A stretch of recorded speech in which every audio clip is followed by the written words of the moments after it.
اعوذ باللہ من الشیطان الرجیم بسم اللہ الرحمن الرحیم الحمد للہ رب العالمین والصلاة والسلام علی اشرف الانبیاء والمرسلین حبیب الہ العالمین سیدنا و مولانا ابی القاسم محمد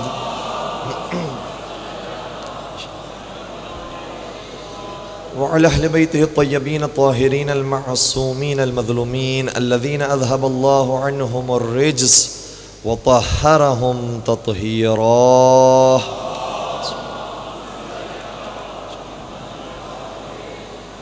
ولعنة الله على أعدائهم أجمعين. أما بعد فقد قال الله تبارك وتعالى في محكم كتابه المجيد وفرقانه الحميد. بسم الله الرحمن الرحيم. ثم أورثنا الكتاب الذين اصطفينا من عبادنا فمنهم ظالم لنفسه ومنهم مقتصد ومنهم سابق بالخيرات بإذن الله ذلك هو الفضل الكبير. درود پڑھ دیجئے محمد وآلہ.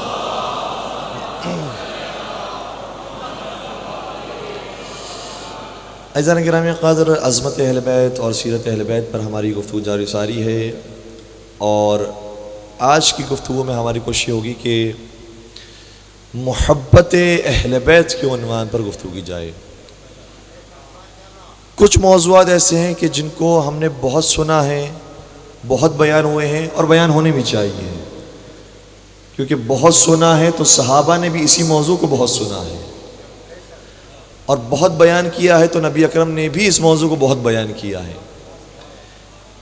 اس لیے اس کو بیان بھی ہونا چاہیے، اس کو سننا بھی چاہیے، اور انشاءاللہ ہماری کوشش ہوگی کہ جو نوجوانوں کے ذہنوں میں ابھرتے ہوئے سوالات ہیں اس کے جوابات دینے کی کوشش کی جائے. سب سے پہلی بات یہ ہے کہ پروردگار عالم نے انسانوں کو مختلف نعمتوں سے نوازا ہے. ارشاد ہوتا ہے یا ایھا الناس انا خلقناکم من ذکر و انثی وجعلناکم شعوبا وقبائل لتعارفوا ان اکرمکم عند اللہ اتقاکم. اے انسانوں، یہ یا ایھا الناس سے جو قرآن کریم کی آیتیں شروع ہو رہی ہیں وہ واقعاً پڑھنے کے قابل ہیں، کہ جس میں پروردگار کسی تفریق کے بغیر انسانوں سے مخاطب کو فرما رہا ہے کہ اے انسان، تم سب غور و فکر کرو، چاہے تمہارا کوئی دین ہو، کوئی عقیدہ ہو، کوئی مکتب ہو، کوئی مدرسہ ہو. اس میں سے ایک آیت، یہ بڑی خوبصورت آیت ہے. اے صاحبان ایمان، اے انسانوں، انا خلقناکم من ذکر و انثی، ہم نے تمہیں ایک مرد اور ایک عورت سے پیدا کیا. وجعلناکم شعوبا وقبائل، اور ہم نے تمہیں بانٹ دیا مختلف شعبوں کے اندر اور مختلف قبیلوں کے اندر. اس کا مطلب یہ ہوا کہ اختلاف خود پروردگار نے پیدا کیا ہے، مختلف شعبوں میں ڈال دیا، مختلف قبیلوں میں ڈال دیا. کسی کا قبیلہ کچھ ہے، کسی کا ملک کچھ ہے، کسی کی قوم کچھ ہے، کسی کی زبان کچھ ہے. اسی طریقے سے کسی کی شکل کچھ ہے، کسی کو بہت زیادہ حسن و جمال دیا، کسی کو ویسا نہیں دیا. کسی کی جوانی زیادہ دیر تک ہے، کسی کی جوانی مختصر ہے. کسی کو مال بہت دیا، دولت بہت دی، ثروت بہت دی، کسی کو ایسا نہیں دی. کسی کی انکم زیادہ ہے، کسی کی نہیں ہے. کسی کی ایجوکیشن زیادہ ہے، کسی کو وہ توفیق نصیب نہیں ہوئی ہے.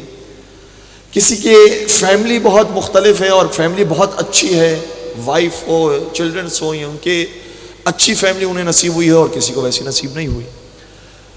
تو دنیا کے تقریباً شعبوں کے اندر ہر انسان مختلف ہے دوسرے انسان سے، لیکن ایک چیز ایسی ہے جو پروردگار نے سب میں برابر سے تقسیم کی،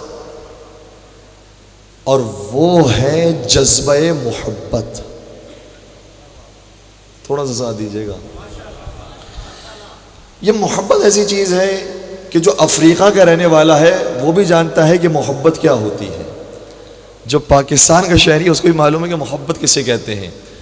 دنیا جہاں کا کوئی بھی شخص ہو، کسی بھی رنگ، نسل، زبان سے تعلق رکھنے والا ہو، کسی بھی مکتب مدرسے سے تعلق رکھنے والا ہو، بچہ ہو، جوان ہو، بوڑھا ہو، مرد ہو، عورت ہو، ہر ایک جانتا ہے کہ محبت ایک چیز ہے.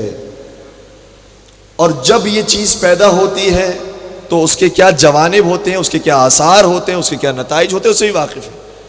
یہ محبت کو ہر ایک محسوس کرتا ہے.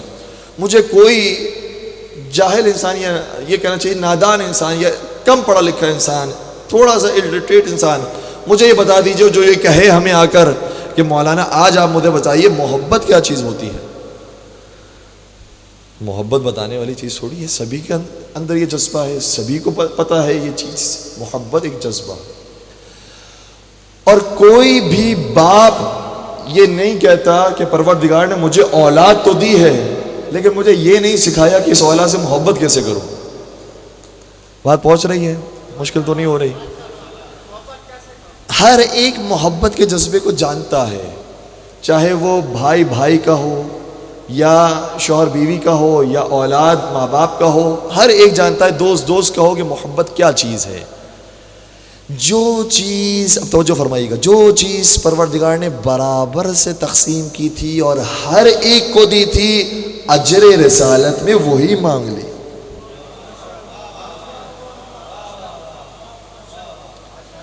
تاکہ کوئی یہ نہ کہے کہ مجھے تو دی نہیں تھی، اگر دی ہوتی تو میں بھی یہی کام کر رہا ہوتا، انجام دیتا۔ ہاں یہ ہو سکتا ہے کہ کوئی یہ کہے کہ میرے پاس مال کم ہے اس لیے میں اہل بیت کے راستے پہ اتنا مال خرچ نہیں کر سکتا جتنے مالدار کرتے ہیں، یہ کہہ سکتا ہے۔ شاید کوئی یہ کہہ سکتا ہے کہ میرے پاس اتنا علم نہیں ہے اس لیے میں تبلیغ اتنی نہیں کر سکتا جتنی عالم کر سکتا ہے، یہ کہہ سکتا ہے۔ بہت سارے ایکسکیوزز موجود ہیں، لیکن مودت اہل بیت کے بارے میں کوئی ایکسکیوز نہیں۔ یہ مودت و محبت کا جذبہ سبھی کو دیا گیا ہے، اس لیے وہی چیز اجر رسالت میں مانگی۔ فرمایا قل لا اسألکم علیہ اجرا الا المودۃ فی القربى، اے رسول آپ یہ فرمائیے کہ میں تم سے اجر رسالت میں کچھ نہیں چاہتا ہوں سوائے میرے قربا کی محبت۔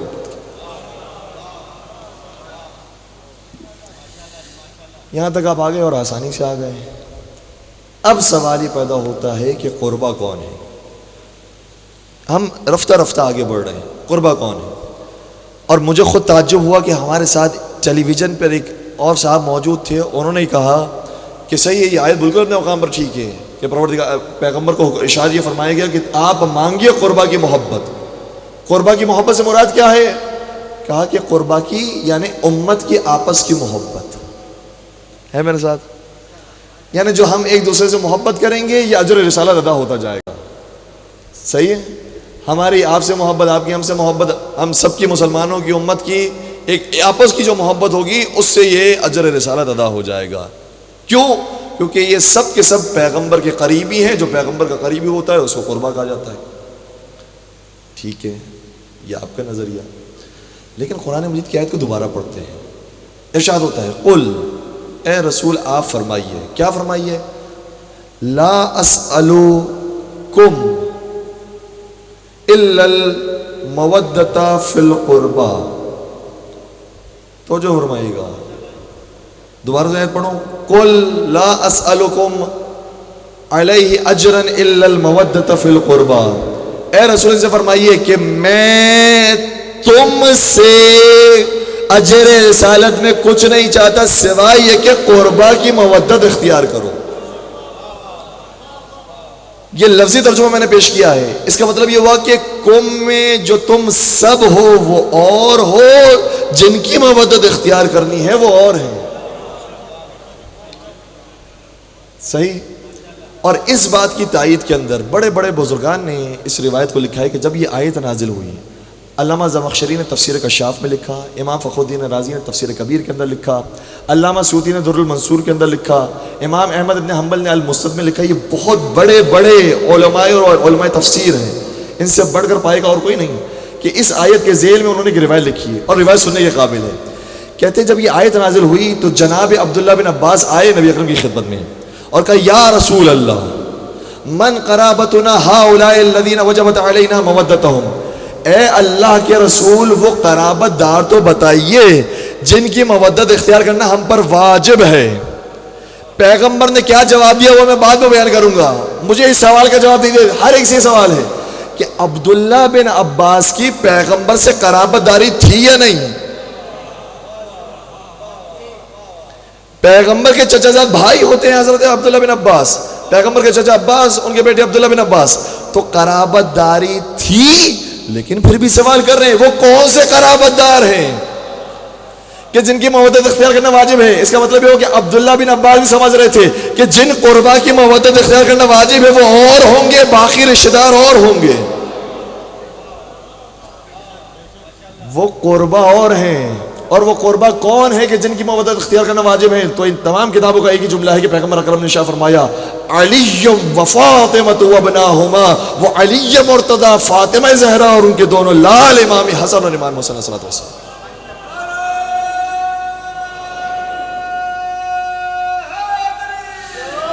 یا علی سلامت رہیں، آپ سب جی ہیں.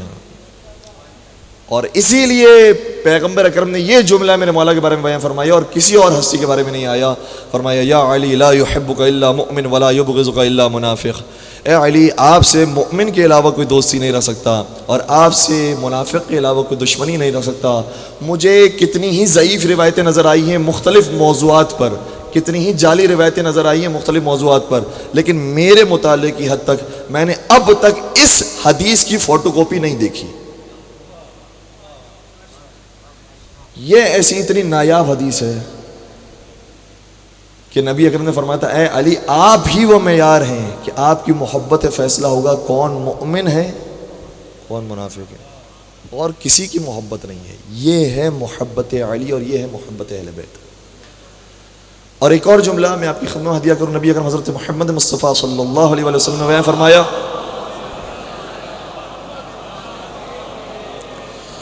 اس محبت کی اہمیت کو انسان سمجھے. واقعی یہ کوئی معمولی چیز نہیں جو ہمیں میراث کے اندر ملی ہے. کبھی کبھار جو چیز ہمیں بہت آسانی سے مل جاتی ہے ہم اس کی ویلیو سے واقف نہیں ہوتے، جب وہ چھن جاتی ہے تو پھر اس کی قیمت کا اندازہ ہوتا ہے. اس لیے نبی اکرم نے شاہ فرمایا کہ من سرہ ان یکون یحیا حیاتی ویموت مماتی فلیوالی علی بعدی. ایک اور درود پڑھ دیجئے محمد و آل محمد.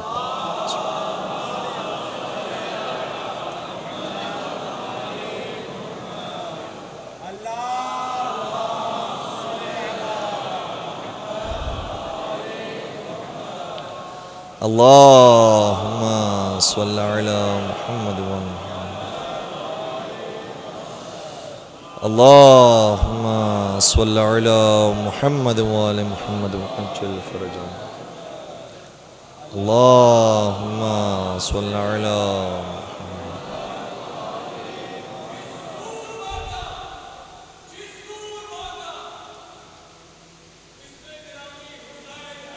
واہ واہ واہ واہ.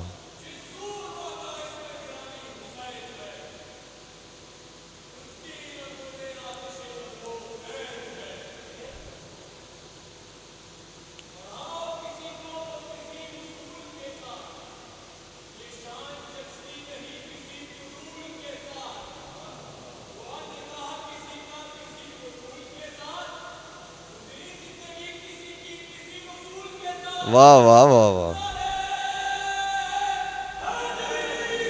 یا علی سلامت رہیں. ایک اور بابت بلند درود پڑھ دیجئے محمد و آل محمد کا.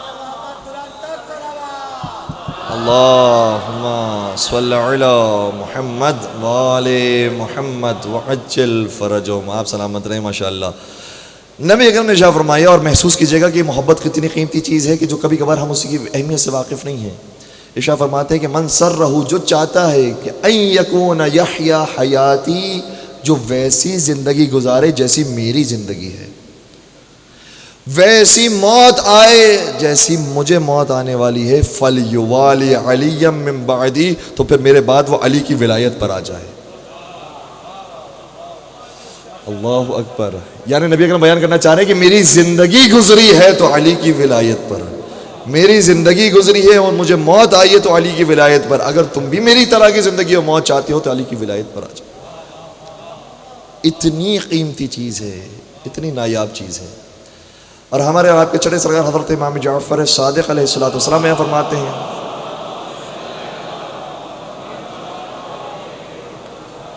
ہم مرحلہ وار آگے بڑھتے جا رہے ہیں، لیکن محبت اہل بیت سے بات شروع کی، اس کی اہمیت بہت زیادہ ہے اور اس قدر اہمیت ہے کہ ہم غافل نہ ہو جائیں کہ یہ مقام ہمیں وہ ملتا ہے کہ پیغمبر اکرم کی طرح کی حیات انسان گزار سکتا ہے، ان کی جیسی موت حاصل کر سکتا ہے. اتنا بڑا مقام.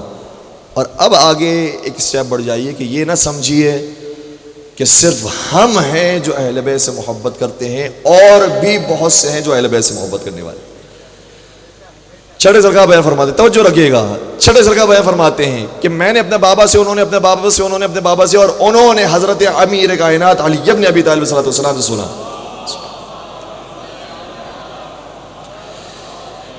منہاج البراء میں آیت اللہ ہاشمی خوئی نے اس روایت کو لکھا ہے. کہتے ہیں کہ میرے مولا نے بیان فرمایا کہ جنت کے 8 دروازے ہیں، اور یہ قرآن کی آیت بھی ہے کہ للجنت ثمانیۃ ابواب، جنت کے 8 دروازے ہیں. اب کیوں 8 رکھے گئے وہ تو پروردگار کی مسئلہ ہے، لیکن جنت کے 8 ہیں، اور یہ بھی قرآن کی آیت ہے کہ جہنم کے 7 ہے. جنت کے 8 جہنم کے 7. اور امام باقر یہ بھی بیان فرماتے ہیں کہ جو جنت کے دروازے ہیں وہ تمہارے یہ دروازوں کی طرح نہیں ہیں، جو بڑے ہونے کے باوجود بھی جنت کے مقابلے میں بہت چھوٹے ہیں. جنت کا ایک دروازہ کتنا ہے؟ کہا کہ اگر ایک سرے سے دوسرے سرے تک اس کی چوڑائی دیکھنا چاہو تو اگر کوئی شخص 400 سال تک چلتا رہے تو اس کی مسافت تک پہنچے گا. اتنے وسیع اور اس دروازے کہ یہ جو 8 دروازے ہیں نا، میں علی بتاتا ہوں تمہیں کہ اس دروازے سے کون کون داخل ہوگا، اور وہی بتا سکتے ہیں جو قسیم الجنت والنار ہیں. فرماتے کہ پہلا دروازہ وہ ہے جس سے تمام انبیاء اور تمام صدیقین کو داخل کیا جائے گا. ٹھیک ہے، آپ پریشان تو نہیں ہوئے؟ میں بات آپ کی پریشانی دور بھی کر دیتا ہوں. بھائی وہ نبی جو خدا کا بنایا ہوا ہو، وہ صدیق جو خدا کا بھیجا ہوا ہو، جو سچا نبی ہوگا وہی تو داخل ہوگا نا جنت میں. جو سچا صدیق ہوگا وہ بھی داخل ہوگا جنت میں. اس میں پریشانی کیا بات ہے؟ تو صدیقین داخل ہوں گے، انبیاء داخل ہوں گے. دوسرا دروازہ کا دوسرا دروازہ وہ ہے کہ جس سے شہداء اور صالحین داخل ہوں گے، یہ داخل ہو گئے. پھر فرماتے ہیں کہ باقی 5 دروازے وہ ہیں کہ جس سے شیعان حیدر کرار داخل ہوں گے. کتنے دروازے ہو گئے؟ 7 ہوئے. ایک رہ گیا. وہ ایک دروازہ کس کے لیے ہے؟ اب سنیے گا محبت اہل بیت کا دائرہ کتنا وسیع ہے. صرف اس کے اندر شیعان حیدر کرار شامل نہیں ہیں، بہت سے اور بھی ہیں جو اہل بیت کی محبت رکھتے ہیں. البتہ دیگر روایات بھی ہیں، لیکن یہ روایت ہمیں تھوڑا حوصلہ دیتی ہے، شرح صدر دیکھتی ہے کہ نبی اکرم کو بھی حکم یہ فرمایا گیا تھا کہ الم نشرح لک صدرک، کیا ہم نے آپ کے سینے کو کشادہ نہیں کر دیا؟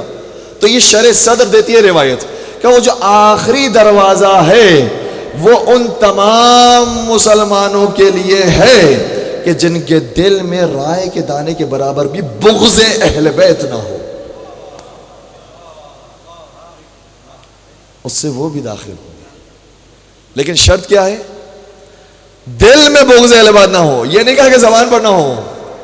بھائی زبان سے بہت سارے آج بھی اہل بیت کے فضائل پڑھنے پر مجبور ہو رہے ہیں، لیکن دل کا کیا کریں؟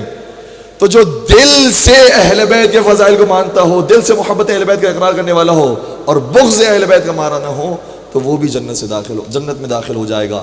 بس مجھے ایک سوال کا جواب بتا دیجیے. یہ روایت میں نے آپ کے سامنے پڑھ دی، مجھے ہی بتائیے آج شیعان حیدر کرار اکثریت میں یا اقلیت میں ہے؟ باقیوں کے مقابلے میں، باقی مطابق فکر کے مقابلے میں اقلیت میں اکثریت میں ہے. سبھی ایک زبان ہو کر کہے ہیں اقلیت کے اندر ہیں، اس میں ڈرنے کی کیا بات ہے. لیکن مولا شاہ فرما رہے جنت کے 5 دروازے کس کے لیے ہیں، ایک دروازہ کس کے لیے ہے؟ اس کا مطلب یہ ہوا کہ بہت سے اکثریت میں ضرور ہیں، لیکن وہ بہت کم ہیں کہ جن کے دل میں بغض اہل بیت نہیں ہے. وہاں پر جا کر پتا چلے گا کہ اکثریت اقلیت میں تبدیل ہو جائے گی، اقلیت اکثریت میں نہ بدل جائے. درود پڑھ دیجئے محمد و آل محمد.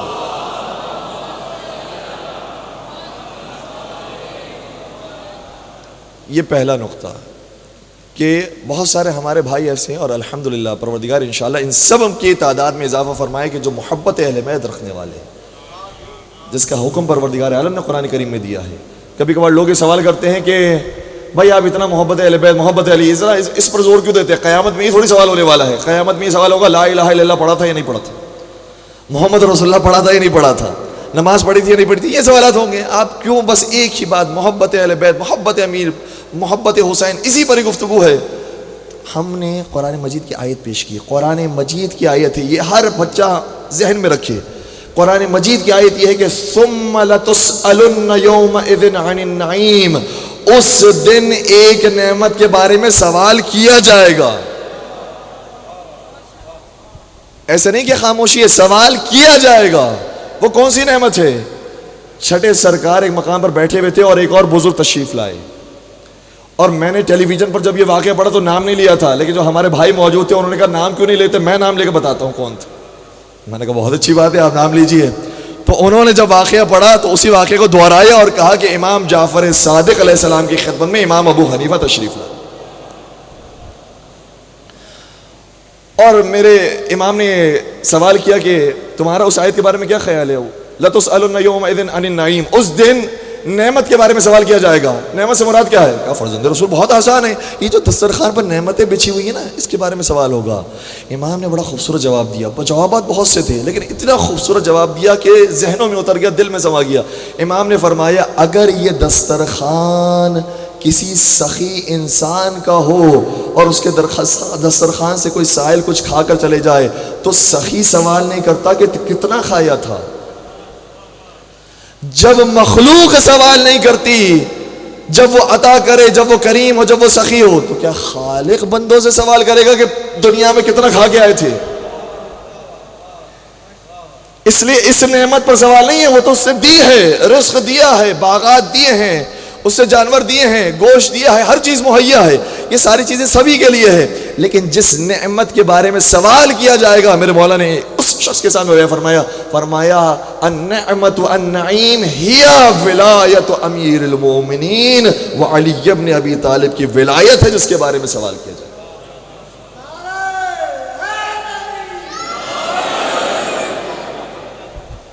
اور اگر اس نعمت کو انسان سمجھ گیا کہ یہ نعمت وہ ہے جس کے بارے میں سوال ہونے والا ہے، تو ایک اور منزل کی طرف میں لے جانا چاہتا ہوں کہ ہر ایک روزانہ نماز کے اندر یہ دعا مانگتا ہے اہدنا الصراط المستقیم، پروردگار مجھے سیدھے راستے پر ثابت قدم رکھ. صراط الذین انعمت علیہم، یہ ان لوگوں کا راستہ ہے جن پر نعمتیں نازل ہوئی. تو اگر نعمتوں سے مراد ساری نعمتیں ہیں تو وہ تو کافروں پر بھی نازل ہوئی ہے. کافروں کے پاس بھی آنکھیں دو ہی ہیں، کافروں کے پاس بھی یہی جسم و جسمانیت ہے، کافروں کے پاس بھی عقل موجود ہے، کافروں کے پاس بھی کھانا موجود ہے، کافروں کے پاس بھی مکان موجود ہے، سواری موجود ہے، بہت سی نعمت ان کے پاس ہے. لیکن وہ کون سی نعمت ہے کہ جن کے اوپر نازل ہوئی تو ہمیں اس کا راستہ اختیار کرنا ہے؟ وہ ولایت امیر المومنین کی نعمت ہے. جو اس نعمت کے ساتھ مزین ہے، پروردگار اس کے راستے پر چلنے کی توفیق عطا فرمائے.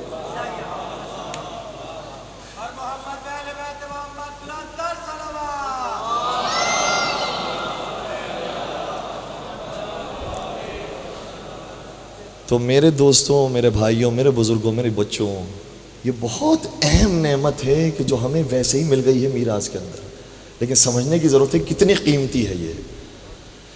اور اس محبت کو اگر انسان سمجھ گیا تو بس میں ایک اور منزل کی طرف آپ کو لے کے چلے جاؤں. دیکھیں جب کسی کو کسی سے بھی محبت ہو، فرض کیجئے اب تک ایسا کوئی واقعہ پیش نہیں آیا، لیکن فرض کیجئے کہ کوئی شخص آیا میرے پاس اور اس نے کہا مولانا آپ سے مجھے بہت محبت ہے، آپ کا کیا کہنا، آپ کیا مجلسیں پڑھتے ہیں، کیا بیان ہوتا ہے، کیا ٹی وی پر جاتے ہیں، کیا زور بیان ہے، کیا علم، کیا حافظہ، اور بیان کرنا شروع کیا، میں آپ کا بڑا فین، بڑا فالوور ہوں، I like you, I love you, ساری چیزیں اسے بول دی. میں نے کہا ماشاءاللہ یار یہ ایسا تو اب تک کوئی نہیں ٹکرایا تھا، یہ ماشاءاللہ اتنی تعریف ہے. سننے کے بعد پھر میں نے کہا بھائی مجھے تھوڑی سی پیاس لگ رہی، پانی لے کر آؤ گے. جیسے میں نے ایک کام بولا نا پانی لے کر آؤ، تو وہ دوسروں کو دیکھ رہا ہے کہ بھائی کوئی ان کا کام کر دے.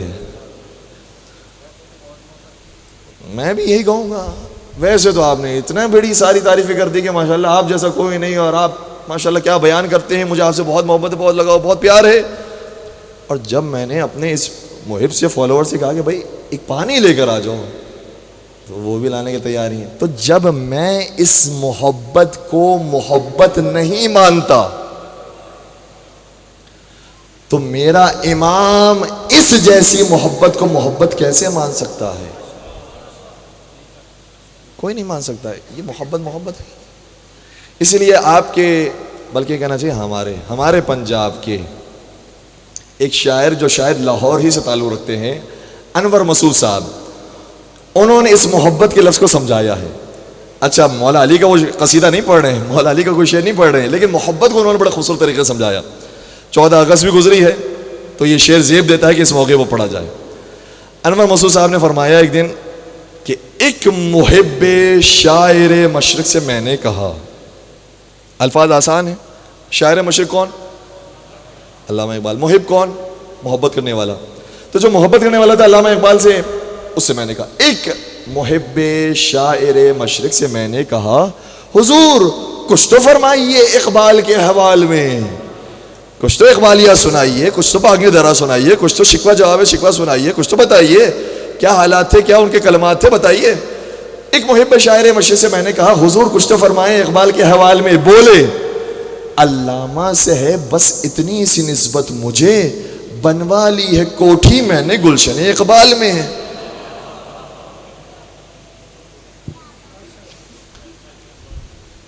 اس محب کو کیا کوئی محب کہے گا جو اقبال کا اتنا بڑا فین ہے کہ کہاں ہے شاعر مشرق, ان کی قبر کہاں ہے, وہ جائے ولادت کہاں ہے, اور اتنے دعوے کرنے والا. اور جب اسے پوچھے کہ کیا آپ کے پاس ہے, کتنے یاد اشعار ان کے, کیا مطالب موجود ہے آپ کے پاس, وہ کہے کہ میرے پاس صرف یہ ہے کہ میں نے کوٹھی بنوائی ہے, اس جگہ کا نام گلشن اقبال. تو کچھ لوگ ایسے ہیں کہ جب کوٹھی بنواتے ہیں تو نام خوبصورت لکھا ہوتا ہے, مجھے کہنے دیجیے, نام خوبصورت لکھا ہوتا ہے, لیکن اہل بیت کے نام اگر خوبصورت ہیں تو گھر کے اندر برکت بھی اہل بیت کے نام کی ہونی چاہیے. اور یہ میرا جملہ نہیں, آپ کے اور میرے مولا حضرت امام محمد باقر علیہ الصلوۃ والسلام بیان فرماتے ہیں.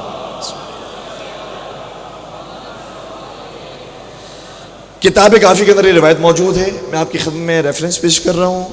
پانچویں سرکار نے اپنے ایک صحابی جابر کو, اچھا جابر دو تھے امام کے زمانے میں, امام باقر کے زمانے میں جو دو جابر تھے اس میں سے کسی ایک کا نام لیجئے گا تاکہ مجھے پتہ چلے کہ بھائی ساتھ ہیں میرے. جابر بن عبداللہ انصاری, جابر بن حیان تقریباً امام صادق کے زمانے کے ہیں, جابر بن عبداللہ انصاری امام باقر کے زمانے کے تھے. اور آپ نے وہ پورا واقعہ سنا ہے کہ نبی اکرم نے سلام بھجوایا تھا اور کہا تھا کہ میرے اس بیٹے کو سلام دینا کہ اسمہ اسمی و شمائلہ من شمائلی, کہ جس کا نام بھی میرے نام پر ہے, جس کے شمائل بھی میرے شمائل جیسے ہیں. وہ ہیں جابر بن عبداللہ انصاری. لیکن یہ جو جابر ہے جس سے بیان فرمایا ہے وہ دوسرے جابر ہیں, وہ ہے جابر بن یزید جعفی. یہ بھی بہت جلیل القدر صحابی تھے اور 17 سال مولا کی شاگردی میں رہے. جب یہ جا رہے تھے تو امام نے بہت ساری فرمائشیں مختلف موقع پہ بیان کی, اس میں سے ایک فرمائش تھی, یا جابر حسب الرجل ان یقول احب علیا واتولاه ثم لا يكون مع ذلك فعالا. اے جابر مجھے یہ بتاؤ کہ کیا ایسا بھی ممکن ہے کہ کوئی اپنی زبان سے تو کہے احب علیا, I love علی, مجھے علی بہت پسند ہے, مجھے علی سے پیار ہے, وَأَتَوَلَّهُ میں علی کی ولایت کو مانتا ہوں, یقول زبان سے تو یہ کہے, ثُمَّ لَا يَكُونُ مَا ذَلِكَ فَعَالًا, لیکن اس کے بعد وہ عمل کرنے والا نہ ہو. کیا ایسا ہو سکتا ہے جابر؟ شاید وہاں پر بھی ویسے ہی سناٹا ہو گیا جیسے یہاں پر ہو گیا. امام نے سمجھانے کے لیے ایک اور بات کی. امام فرمایا تم پریشان نہ ہو, تمہارے لیے بعد میں اور آسان کرتا ہوں. کیا مجھے یہ بتاؤ کہ جو زمانے رسول اکرم کے اندر مسلمان تھے, کیا سارے مسلمانوں کی تم تعریف بیان کرتے ہو, سارے مسلمانوں کے قصیدے پڑھتے ہو, سارے مسلمانوں کے فضائل بیان ہوتے ہیں, یا نہیں تم زمانے رسول میں کلمہ پڑھنے والے مسلمانوں کو چیک کرتے ہو کہ کتنے زبان سے مسلمان تھے, کتنے عمل سے مسلمان تھے؟ کتنی بڑی دلیل ہے کہ جب تم یہ کہتے ہو اب میں کیا نام لوں اور کیسے نام لوں, پہاڑ کا نام لوں تو مسئلہ, غار کا نام لوں تو مسئلہ, کہ صرف زبان سے کہنے والے کیا ان کی تم تعریف کرتے ہو, کہتے ہو کہ یہ بھی محب رسول تھے, یہ بھی عاشق رسول تھے, یا نہیں چیک کرتے ہو کہ جو جنہوں نے زبان سے کلمہ پڑھا ہے ان میں سے کتنے ایسے ہیں جو صاحب کردار تھے؟ جو جب تم نبی کے اصحاب میں چیک کرتے ہو کہ کتنے صاحب کردار ہیں, تو علی کے اصحاب میں بھی چیک کرنا پڑے گا کہ کتنے صاحب کردار ہیں. اس لیے محبت مکمل ہی اس وقت ہوتی ہے جب اعضاء و جوارح سے ظاہر ہو, اور اس کے بغیر مکمل نہیں ہو سکتی. تو پانچویں سرکار نے یہاں پر ایک فریم کھینچی اور بیان کیا کہ یہ ہے محبت, اور خدا کی قسم کھا کر بیان کیا, فرمایا کہ واللہ خدا کی قسم ہمارا شیعہ وہ ہو نہیں سکتا سوائے یہ کہ جو اللہ کی اطاعت کرنے والا ہو اور اللہ کا تقوی اختیار کرنے والا ہو. اس کے بعد 11 نشانیاں اور بیان فرمائی. اب ظاہر سی بات ہے کہ میں پوری ساری نشانیاں تو بیان نہیں کروں گا، لیکن اس میں سے ایک چیز وہ ہے جو میں اپنے نوجوانوں کے لیے آج بیان کرنا چاہتا ہوں. وہ یہ ہے کہ امام نے بیان فرمایا ہمارا شیعہ وہ ہوتا ہے جو والدین کے ساتھ نیکی کرتا ہے. والدین کے ساتھ نیکی کرتا ہے. کبھی کبھار انسان یہ سمجھ رہا ہوتا ہے کہ والدین اگر نیک ہیں، اچھے ہیں، ہمیں کھلانے والے ہیں، ہمارا خیال رکھنے والے ہیں تو ان کے ساتھ نیکی کرنی ہے. اگر انہوں نے ہمارے ساتھ اچھا سلوک نہیں کیا بظاہر نعوذ باللہ، تو ہم بھی ان کے ساتھ کیوں اچھا سلوک کریں. روایت کا جملہ یہ ہے کہ اگر کوئی شخص والدین رکھتا ہے اور حیات رکھتے ہیں تو چاہے والدین کافر ہی کیوں نہ ہو ان کے ساتھ بھی نیکی کی جائے. اللہ اکبر، یہ اتنی ضروری چیز ہے. ایک عالم دین تھے، انتقال ہوا، لوگ قبرستان میں ان کا جنازہ لے کر گئے. تخت فولاد جو قبرستان ہے وہاں پر ان کے جنازے کو دفنایا جا رہا تھا. آیت اللہ سید جمال الدین گلپیگانی بھی وہاں پر موجود تھے اور بہت بڑے عارف تھے، بہت بڑے عالم تھے، آیت اللہ تھے. لہٰذا ان کو لوگ پہچان گئے کہ یہ بھی اس قبرستان میں موجود ہیں، تو چلیں ان سے ہم تلقین پڑھوا لیتے ہیں. نماز جنازہ تو ہو گئی ہے، تلقین پڑھوا لیتے ہیں، میرے بچے کے قبر میں اتریں گے اور تلقین پڑھیں گے، کچھ برکت حاصل ہو جائے گی. آیت اللہ جمال الدین گلپیگانی ان کی قبر میں اترے اور تلقین پڑھنا شروع کی. سنیں گے کیا ہوا؟ اس کی قبر کے اندر شیطان کو آتے ہوئے دیکھا کہ جو شیطان کی اولاد، چونکہ یہ قرآن مجید میں بھی ہے اولاد شیطان بھی موجود ہے، کہ اولاد شیطان کو اس کی قبر میں جاتے ہوئے دیکھا. یا تو میں حیران ہو گیا، یہاں پر یہ کیسے آ سکتی ہے؟ اس سے کون سی ایسی خطا ہوئی ہے کہ ابھی سے اس کے اوپر عذاب نازل ہونا شروع ہو گیا؟ کہتے خیر میں نے تو کسی کے سامنے ظاہر نہیں کیا، تلقین پڑھتا رہا، تلقین مکمل ہو گئی. مکمل ہونے کے بعد میں نے والدین کو تلاش کیا، والدہ کہاں پر ہے، والد کہاں پر ہے. والدہ کی طبیعت تو ایسی تھی کہ ان سے گفتگو کرنا محال تھا، ان سے تو بات نہیں کی جا سکتی تھی. لیکن جو والد تھے میں ان کے پاس آیا اور میں نے والد کو پورا واقعہ بیان کیا. میں نے کہا دیکھو بات یہ ہے کہ جب میں نے تلقین پڑھائی تو یہ چھوٹے چھوٹے شیطان اس کی قبر میں گئے. مجھے نہیں معلوم اسے کون سا جرم کیا ہے، کون سا گناہ کیا ہے کہ جس کی وجہ سے یہ عذاب نازل ہو رہا ہے. سنیں گے کیا کہا؟ والد کہتے ہیں آپ کیا بات بیان کر رہے ہیں؟ یہ عالم ہے، یہ عالم ہے جس کی تلقین آپ نے پڑھی ہے، یہ شریعت کا پابند تھا، یہ واجب کا خیال رکھنے والا، محرم سے بچنے والا تھا، یہ نماز کا پابند تھا، یہ سارے روزوں کا انجام دینے والا تھا. آپ اس کے بارے میں ایسی بات بیان کر رہے ہیں؟ اور میں نے کہا میں نے تو دیکھا ہے، اس میں بیان کر رہا ہوں اور میں چاہتا ہوں کہ اس کی مدد ہو جائے. اگر اس سے کوئی چیز رہ گئی ہے تو ادا ہو جائے، نمازیں رہ گئی نمازیں ادا ہو جائے، کسی کا کوئی حق رہ گیا وہ ادا ہو جائے. اس لیے میں نے آپ کو بیان کر دیا. مجھے نہیں معلوم کہ اس کی غلطی کیا ہے، وہ تو آپ بہتر بتائیں گے. انہوں نے کہا کہ کوئی بظاہر کوئی غلطی نہیں تھی، شریعت کا پابند آدمی تھا، کیسے کوئی غلطی ہو سکتی؟ لیکن بس میرا دل تھوڑا سا اس کے حوالے سے کھٹا تھا، میں اسے اتنا پسند نہیں کرتا تھا. کیوں؟ اس لیے کہ جب یہ میرا بچہ تعلیم حاصل کر کے دوبارہ میرے شہر لوٹا اور ہمارے گھر میں آیا اور اس کی دعوتوں کا سلسلہ شروع ہوا اور دعوتوں میں مجھے بھی بلایا جاتا تھا اور کبھی مجھ سے سوال کیا جاتا تھا، کبھی اس سے سوال کیا جاتا تھا. اور جب مجھ سے سوال کیا جاتا تھا تو میرا یہ عالم بچہ جو ابھی ہو کر آیا تھا وہ مجھے مخاطب اور کہتا تھا بابا آپ چپ ہو جائیں، آپ خاموش ہو جائیں، آپ کو کیا پتا ہے، میں پڑھ کر آیا ہوں. میں کسی کے بارے میں تو نہیں پڑھ رہا، میں اپنے بارے میں پڑھ رہا ہوں نا، اپنی زندگی گویا بیان کر رہا ہوں. آپ کو کیا پتا ہے، مجھے پتا ہے، میں پڑھ کر آیا ہوں، میں جواب دوں گا، آپ خاموش ہو جائیے. اور کئی مرتبہ میرا بچہ یہ کرتا رہا. میں نے کئی مرتبہ اس کو سمجھایا کہ بیٹا ایسا نہیں کرو، میرا دل ٹوٹ جاتا ہے. کوئی مجھ سے سوال کرتا ہے مجھے بھی بولنے دو، اس کے بعد تم بول لیا کرو. لیکن جب میں بولنے کی کوشش کرتا تھا وہ ہمیشہ میرا بچہ کہتا تھا خاموش ہو جائیں، آپ کو کیا پتا ہے، مجھے جواب دینے دیجیے. اور پھر بسم اللہ الرحمن الرحیم اور اس کے بعد جواب. کہ یہ جو اس کی عادت تھی نا یہ مجھے پسند نہیں تھی. کہ چونکہ آپ اس کے والد ہیں اور والد اگر ناراض ہو جائے اولاد سے تو اولاد چاہے کتنی ہی ولی خدا کیوں نہ بنی ہو، چاہے وہ کتنے ہی عالم کیوں نہ بنی ہو، اگر باپ نے بد دعا کر دی، باپ نے ناراضگی اختیار کر لی تو پھر اولاد کی عاقبت خراب ہے. اس لیے تمام نوجوانوں سے عرض کروں گا، صحیح ہے بہت ساروں کی دینی تعلیمات زیادہ ہے اپنے ماں باپ سے، انہوں نے زیادہ مذہب سنا ہے، انہوں نے زیادہ دین سنا ہے، لیکن اس کا یہ مطلب نہیں کہ ماں باپ کے سامنے زبان درازی کرنے لگے کہ آپ کو کیا معلوم ہے کہ کیا چیز حلال ہے کیا چیز حرام ہے. ماں باپ ہیں اور جو لوگ یہ سوال کرتے ہیں کہ دیکھیں ہمارا مقام زیادہ افضل ہو گیا ہے ماں باپ سے، ماں باپ نے اتنی نمازیں نہیں پڑھی، نمازیں قضا ہو گئی، ان کے اوپر اتنے سارے واجبات ہو گئے، ہم نے تو سارے واجبات انجام دے دیے ہیں، جو یہ بھی تصور کرتے ہیں ان کے سامنے میں چوتھے سرکار حضرت امام زین العابدین علیہ الصلوۃ والسلام کا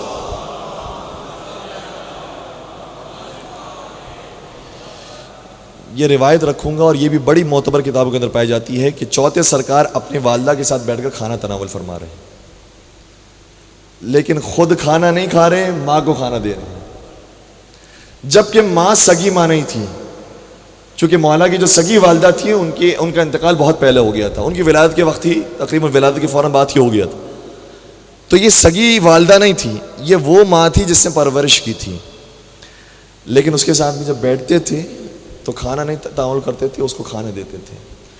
اصحاب نے سوال کیا فرزند رسول ہم نے یہ سنا ہے کہ جب آپ اپنی والدہ کے ساتھ بیٹھتے ہیں تو آپ کھانا نہیں کھاتے، آپ کی والدہ کھانا کھا رہی ہوتی ہیں، جبکہ آپ کی والدہ کہتے بھی ہیں کہ ہمارے ساتھ کھانے میں شریک ہو جاؤ، تب بھی آپ کھانے میں شریک نہیں ہوتے، بات گرا تو نہیں گزر رہی، بات پہنچ رہی ہے، پیغام ہو جائے تاکہ جو مجلسیں ہو رہی ہیں اس کا بھی حق ادا ہو جائے اور موضوع کا بھی حق ادا ہو جائے کہ جن اہل بیت کا ہم کلام کرتے ہیں ان اہل بیت کا کردار کیا ہے۔ کہا کہ آپ اپنی والدہ کے کہنے پر بھی کھانا تناول نہیں فرماتے، فرزند رسول یہ تو آداب دسترخوان کے خلاف ہے، آپ ہی کام کیوں کرتے ہیں؟ میرے مولا کا جواب سنیے گا، فرماتے ہیں کہ میں اس بات سے ڈرتا ہوں کہ میرا ہاتھ جس نوالے کی طرف آگے بڑھ جائے کہیں ایسا نہ ہو کہ اس نوالے کی طرف میری والدہ کی نگاہ ہو، صرف نگاہ ہو، ان کا ہاتھ بڑھنا تو بہت دور کی بات، صرف نگاہ ہو۔ یہاں تک بھی بہت سے افراد نے شاید یہ روایت سنی ہوگی، لیکن اس سے بڑھ کر ایک اور جملہ بھی ہے روایت کے اندر جو ہمارے یہاں ذرا کم بیان کیا جاتا ہے، فرمایا اور اگر میں نے یہ کام کر لیا تو مجھے یہ ڈر ہے کہ خدا کا عذاب مجھ پر نازل ہو جائے۔ اتنا چھوٹا سا کام کیسے عذاب نازل ہو سکتا ہے؟ یہی فرق ہے ہم میں اور اہل بیت میں۔ اہل بیت ہو، انبیاء کرام ہو، معصومین ہو، اگر چھوٹی سی بھی ترک اولا اگر ہو جائے تو ان کو سزا ملتی ہے، لیکن ہم سے ترک اولا ہوتے ہیں، مستحبات سے مستحبات چھوٹ جاتے ہیں، واجبات بہت زیادہ چھوٹ جاتے ہیں، کوئی عذاب نہیں، لیکن ان کے لیے ایسا نہیں ہے۔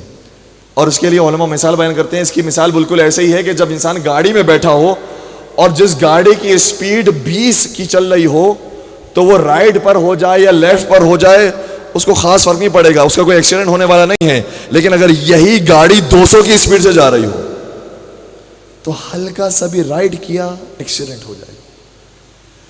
اہل بیت ہوں، ائمہ علیہم السلام ہوں، معصومین کرام ہوں، انبیاء کرام ہوں، ان کی اسپیڈ برق رفتاری سے جا رہی ہے، وہ پروردگار سے اس طرح سے ملاقات کر رہے ہیں، اس لیے اگر ان کی رفتار کے اندر ہلکا سا بھی ترک اولا ہو گیا تو سزا ہوتی، لیکن ہماری رفتار میں کچھ بھی نہیں ہے۔ وہ کچھ تو وہ ہیں کہ جن کی گاڑی چل ہی نہیں رہی ہے، یا جن کی چل رہی ہے تو ریورس چل رہی ہے، جن کی چل رہی ہے وہ بھی جتنا رائٹ کرتے جائیں جتنا لیفٹ کرتے جائیں کوئی خاص فرق نہیں ہوگا، ایکسیڈنٹ نہیں ہونے والا، لیکن ہاں یہ بات ہے کہ جس سڑک پر ہماری گاڑی چل رہی ہے کم از کم اس سڑک پر باقی رہے۔ لیکن انبیاء کرام وہ ہیں کہ ذرا سی بھی جنبش آئی تو ترک اولا ہو گیا۔ جناب یونس علیہ السلام کو شکم ماہی کے اندر جانا پڑا اور کئی مرتبہ کہتے رہے لا الہ الا انت سبحانک انی کنت من الظالمین، پروردگار تیرے علاوہ کوئی اور معبود نہیں ہے اور میں ظالمین میں سے ہوں۔ اتنا بڑا نبی جناب یونس علیہ السلام اس کے باوجود یہ دعا مانگتے رہے، کیوں؟ کیونکہ ان کی رفتار بہت تیز ہے۔ تو کبھی کبھار رفتار کے تیز ہونے کی وجہ سے ہی ترک اولا واضح نظر آتا ہے۔ بس عزیزوں، ہمارے ماحول کے اندر بھی بہت سارے لوگ ایسے ہیں جو ماشاءاللہ سے کوششیں کرتے ہیں کہ اہل بیت کی سیرت پر عمل کریں، اور الحمدللہ یہاں جتنی تعداد بیٹھی ہے اہل بیت سے ایسی محبت رکھتی ہے تبھی تو یہاں آئی ہے، یہاں تشریف ہی اس لیے لائی ہے کہ اتنی محبت ہے، یہ سننا چاہتی ہے کہ اہل بیت کا کردار کیا ہے، اہل بیت کی سیرت کیا ہے، اس لیے یہاں پر آ کر اپنا وقت نکالا ہے اور تشریف فرما ہوئے ہیں۔ اور واقعاً جو یہاں پر اپنا وقت نکال رہے ہیں اہل بیت ان کے لیے قیامت میں اپنا وقت نکالیں گے۔ اور جب کسی نے امام سے سوال کیا تھا اے فرزند رسول بتائیے قیامت کا جب میدان ہوگا تو ہم آپ کو کیسے تلاش کریں گے، ہم آپ کو کیسے ڈھونڈیں گے؟ تو امام نے بیان فرمایا تمہیں ہمیں ڈھونڈنے کی ضرورت نہیں ہے، ہم خود تمہارے پاس پہنچ کر تمہیں جنت تک لے جائیں گے۔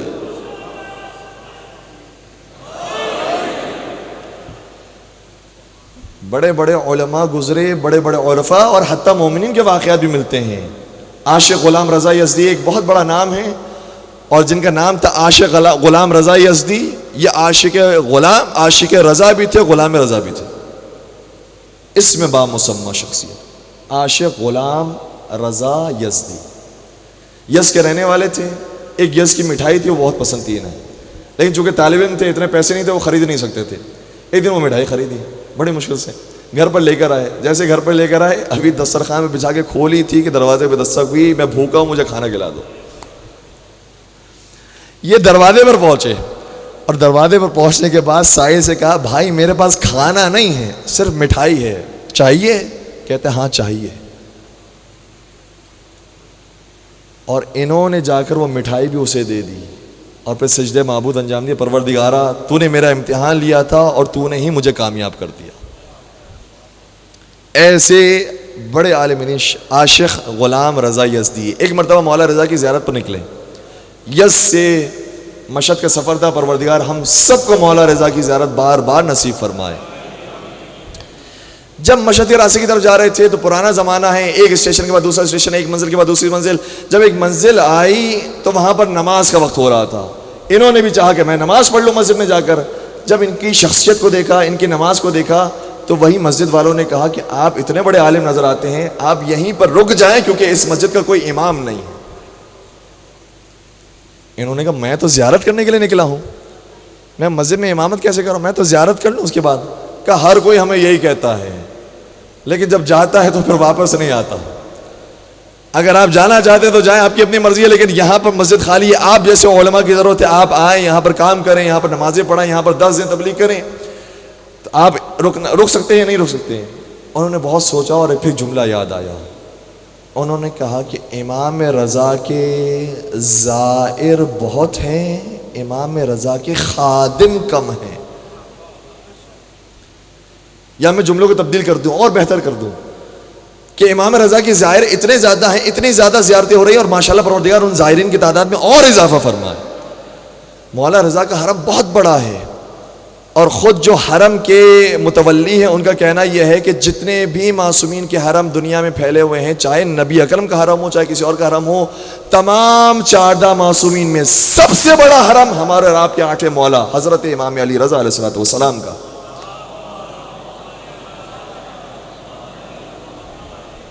اتنا بڑا حرم مولا رضا کا، کہا کہ زائرین بہت ہیں۔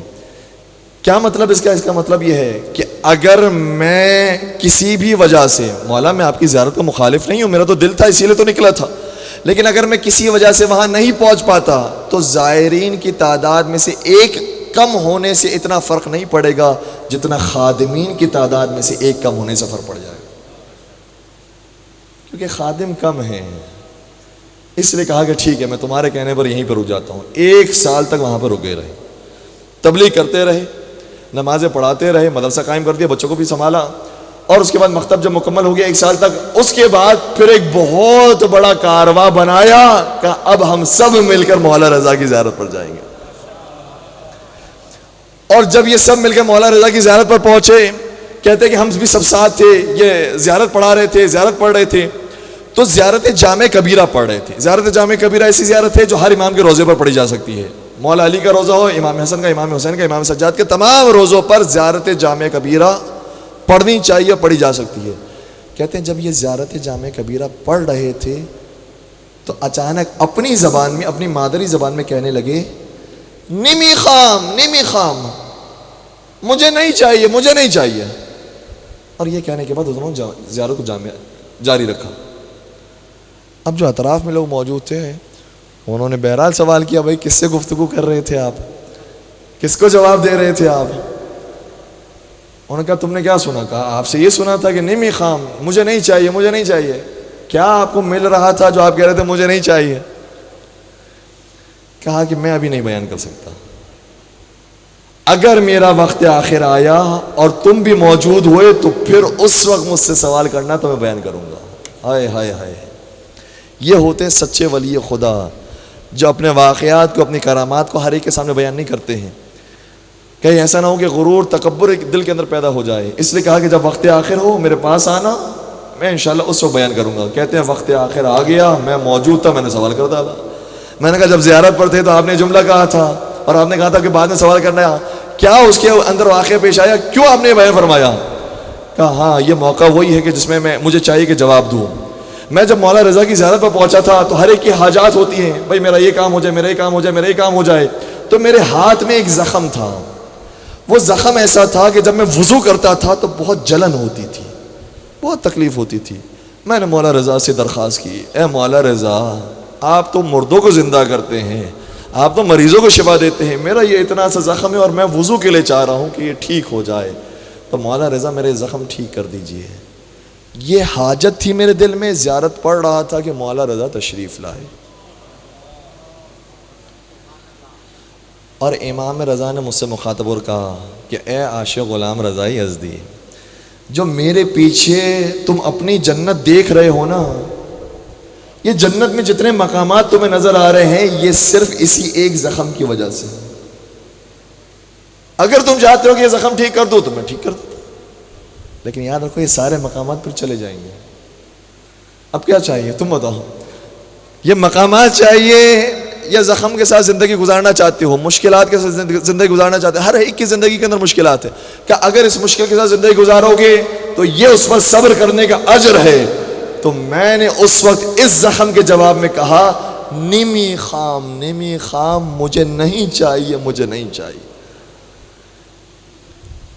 تاکہ میں اس مقام کو ہاتھوں سے نہ کھو بیٹھوں. بس عزیزو سوال صرف اتنا ہے کہ ہم اپنی زندگی میں کتنی مرتبہ کہہ سکتے ہیں نیمی خام تاکہ وہ جنت مل جائے. ہر ایک کی زندگی مشکلات ہے اور انشاءاللہ یہی ہستیاں وہ ہیں جو مشکل کشائی کرتی ہیں. لیکن اگر مشکل کشائی کسی وجہ سے نہیں ہو رہی ظاہری طور پر تو انسان مایوس نہ ہو, وہ مشکل کشا اپنے مقام پر ہیں لیکن ہماری مصلحت میں نہیں ہیں. اور اس کے لیے بھی اگر بات واضح کرنی ہو تو ایک اور میں بات بیان کروں مختصر سی اور بات کو مکمل کر دوں. ایک صاحب, ایک ہمارے شیعہ عالم دین تھے, حج پڑھنے کے لیے گئے, وہاں پر کسی نے روک لیا, کہا کہ تم یہ علی مدد کہتے ہو. اس نے ایک لاٹھی گرائی اور کہا کہ اپنے علی کو کہو اس کو اٹھائے. انہوں نے کہا واقعا یا علی مدد اگر میں کہوں بھی تو تھوڑی یہ اٹھ جائے گی, میرے ہاتھوں میں آ جائے گی. ان کے ذہن میں اچانک جواب آیا, انہوں نے اس کی لاٹھی کو گرایا, کہا یا اللہ مدد کو اور اٹھاؤ.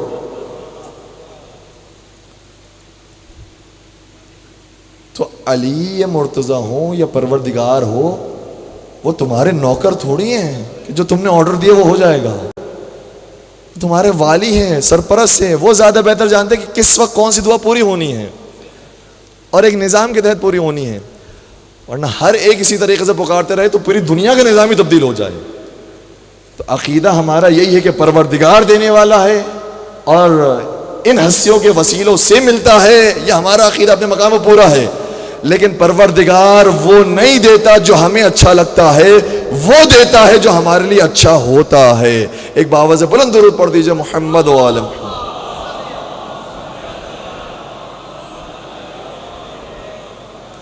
سلامت رہیں. بس عزیزوں میں نے آپ کو زحمت دی اور یہ عرائض وہ تھے جو میں سمجھتا تھا کہ آپ کی خدمت بیان کریں. کربلا کے میدان میں مصائب تو کم نہیں ہیں, صرف وطن کا چھوٹ جانا ہی بہت بڑی مصیبت ہے. مدینہ جیسے وطن کو چھوڑا, کربلا تشریف لائے, بے آب و گیا ہو گئے, بے آب و طعام ہو گئے, اور اس کے بعد پھر 9 محرم کی تاریخ آئی اور جنگ شروع ہو گئی. جب 10 محرم کی تاریخ آئی نا تو ہر ایک کا دل مطمئن تھا, ہر ایک کو پتا تھا کہ کس کو شہید ہونا ہے کس کو نہیں ہونا. لیکن جو ظاہری نگاہ سے دیکھ رہے تھے نا وہ سوچ بھی نہیں سکتے تھے کہ شہدائے کربلا میں ایک شہید وہ بھی ہے کہ جو میدان میں اپنے قدموں سے بھی نہیں جا سکتا. اور دنیا والوں کا کیا کہنا, مجھے تو یہ بھی کہنے دیجئے کہ ظاہری آنکھوں سے دیکھا جائے تو ماں بھی یہ تصور نہیں کر رہی ہوگی. جب شہزادی مدینے سے چلی ہوں گی تو یہ سوچا ہوگا کہ ہر ایک کے پاس ایک قربانی موجود ہے کہ وہ مولا حسین پر قربان کرے, لیکن پروردگار تو نے مجھے کوئی ایسی قربانی نہیں دی کہ میں اپنے اسماعیل کو ابراہیم پر قربان کروں. کاش انہیں بھی جو ایسی کوئی قربانی دی ہوتی. ایک بچہ ہے جس کی ابھی ولادت ہوئی ہے, یہ کیسے جائے گا میدان میں اور کیسے شہید ہوگا؟ اور ایک بیٹی دی ہے, بیٹیوں پر ویسے ہی لڑکیوں پر ویسے ہی جہاد واجب نہیں ہے, وہ کیسے جہاد کرے گی؟ لیکن اللہ رے ماں ام رباب کا جہاد، جیسی قربانی ماں ام رباب نے دی ہے شاید ایسی کسی نے نہیں دی، اور اس کی وجہ یہ ہے کہ علی اصغر کو کربلا میں دیا ہے، سکینہ کو شام میں دیا، اور خالی ہاتھ جب مدینہ میں آئی تو مولا سید سجاد کہا کرتے تھے ماں ام رباب آپ سائے میں آ جایا کریں، آپ سائے میں گھر میں آ جائے کریں۔ تو ماں ام رباب کا جواب یہ ہوتا تھا بیٹا سجاد میرا اصغر ابھی بھی دھوپ میں پڑا،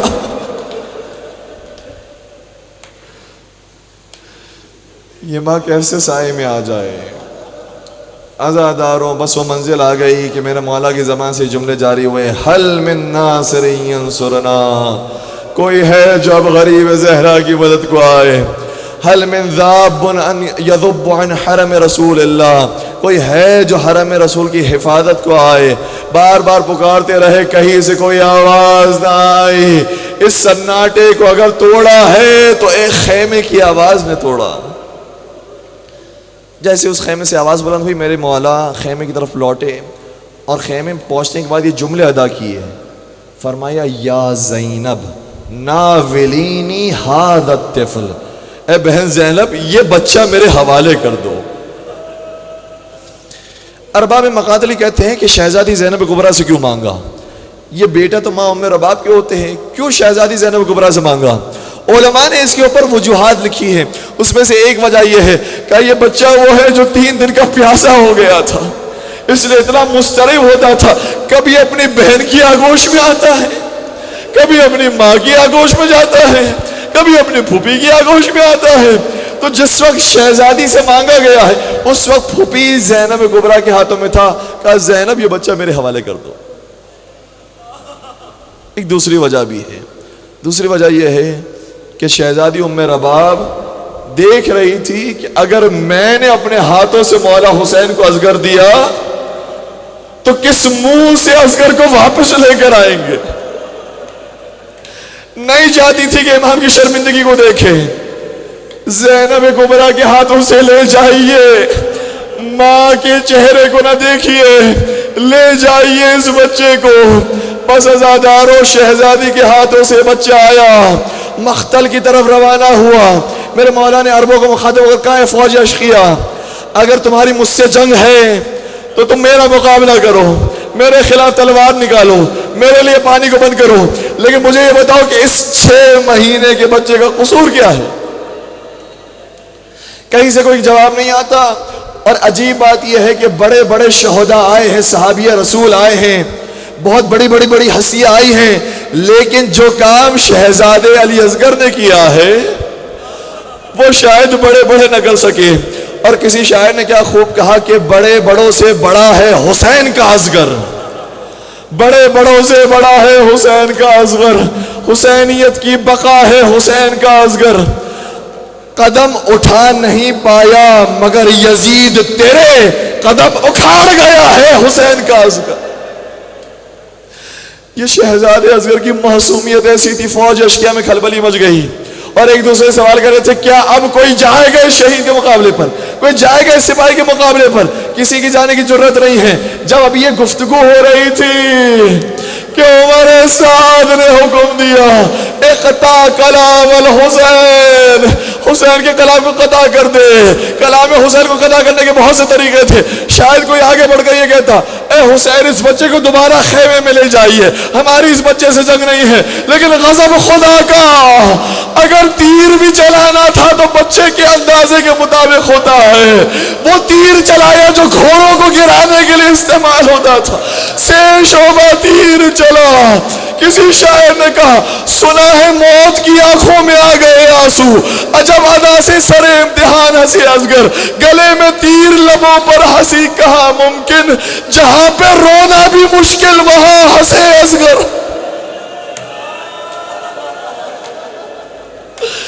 بس اپنے بابا کو اس طرح سے تسلی دی، بابا پریشان نہ ہوئیے گا، لیکن اس لاشے کو کیسے حسین لے کر جائے؟ شاید بڑے بڑوں کے لاشیں اٹھانا پھر بھی مولا کے لیے آسان تھے، 72 کا لاشا اٹھانا ایک طرف ہے اور اس 6 مہینے کے بچے کا لاشا ایک طرف ہے، کیونکہ کسی وقت یہ منظر نظر نہیں آتا کہ مولا خیمے میں 7 مرتبہ جائے، 7 مرتبہ پیچھے ہٹے، انا للہ و انا الیہ راجعون، رضم بقضائہ و تسلیم الامر۔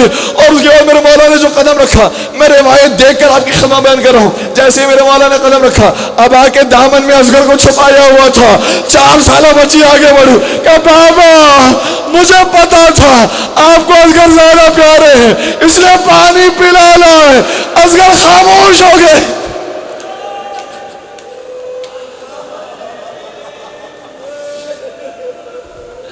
لیکن ماں میرا باپ دیکھ رہی تھی، اصغر کو پانی نہیں ملا، تیر ستم ملا۔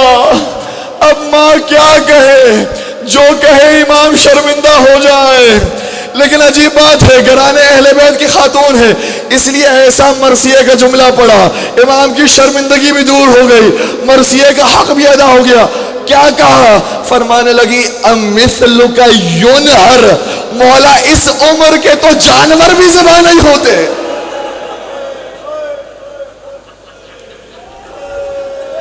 مولا آپ کا قصور نہیں ہے،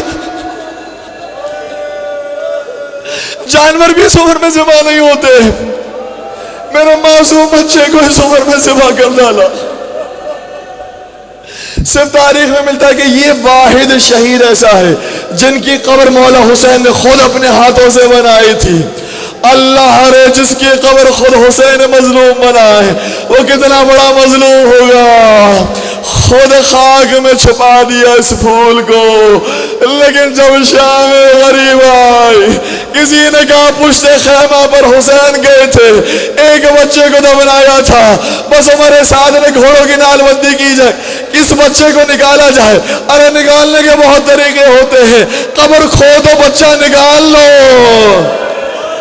لیکن یہ کون سا طریقہ ہے؟ ہاتھوں میں نیزے آ گئے، 10 گھوڑ سوار تیار ہو گئے، نیزے برداروں نے نیزے خاک کربلا میں ڈالے، اور ایک نیزہ ایسا تھا جو جب گیا تو واپس خالی نہیں آیا۔ ماں میرا باپ انہیں مقتل کر کے کہا ہوگا اے شہیدو تم سب کو شہادت مبارک ہو، لیکن تمہاری ماں نے تمہاری 1 مرتبہ شہادت دیکھی، میں نے اپنے بچے کی 2 مرتبہ شہادت دیکھی، 1 مرتبہ تیر سے، 1 مرتبہ نیزے سے۔ بس اللہ دارو یہ غم ایسا تھا بی بی کو کہ پھر فس خالی جھولا ہی بی بی جھولاتی رہی۔ جب اسباب لوٹ لیے گئے اور شام میں لٹے ہوئے اسباب ملے تو ہر ایک کو ہر چیز ملی، لیکن جو رباب کے حصے میں آیا ہوگا وہ ایک خالی جھولا تھا۔ جب خالی کمرے کو ماں برداشت نہیں کر سکتی، خالی جھولے کو عثمان کس دل سے جھلایا ہوگا۔